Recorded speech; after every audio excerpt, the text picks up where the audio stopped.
Malipayong adlaw sa grasya kaninyong tanan mga Kristohanon. Karong adlaw Marso 19, gipasidunggan nato og sa simbahan lukop sa kalibutan si Senior San Jose, the spouse or the husband of the Blessed Virgin Mary ug ama-ama sa atong Ginoong Hesukristo. Sa debosyon nato mga Kristohanon, kita nga mga Romano Katoliko o ubang mga Kristohanon latas sa kasaysayan, upat ka mga mahinungdanong debosyon na atong gipahinungod ni Senior San Jose. Ang pinakakaraan ang ihang pagkabana or the spouse of the Blessed Virgin Mary, husband of the Blessed Virgin Mary, kansang kapistahan pagahimuon nato karon Marso 19. Nausab ang debosyon nato ngadto kang Senior San Jose diha sa iyang pagka mamumuo, Saint Joseph the Worker. Pistahan nato na siya May 1.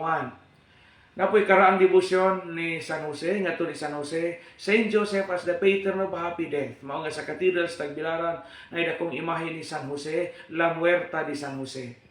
Og lately si Pope Francis nag-introduce kanang gitawag og sleeping Saint Joseph. Kanang natuog si San Jose nga diin ang mensahe sa Ginoo miabot sa iyang kinabuhi pinaagi sa damgo. Ang balang kasulatan nagpailan ni Senior San Jose nga usa ka tawo nga matarong, just man. Ug mao kini pinakanindot nga titulo nga gihatag sa Bible o sa ebanghelista ngadto kang San Jose. Karong panahona hagit na nato o pangitaon na ang mga matarong, hisugod nagkanihit ang mga matarong.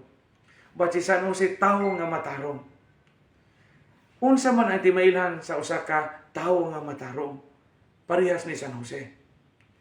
Ang tawo nga matarong like Saint Joseph, una sa tanan, nagmasinugtanon o nagmatinumanon sa kabubuton sa Dios. Ikaduha, ang tawo nga matarong way laing gihuna-huna kundili ang pagpahimuot sa Dios o ang paghimog mga butang nga makapalipay, makapabulahan sa uban. Pamalandong nato karong adlaw. Kumusta man ang kinabuhi nato? Nagmatarong ba kita atubangan sa Dios o sa mga tao? Parehas ni San Jose, kinahanglan ang kalibutan karon og mga tao nga matarong. Mga pari nga tarong, mga alagad sa gobyerno nga matarong, mga ginikanan nga matarong, mga estudyante o mga tinun-an nga matarong, mga leader sa katilingban nga matarong, o mga Kristohanon nga magpuyo sa katarong like Saint Joseph, just man. Viva Senior San Jose!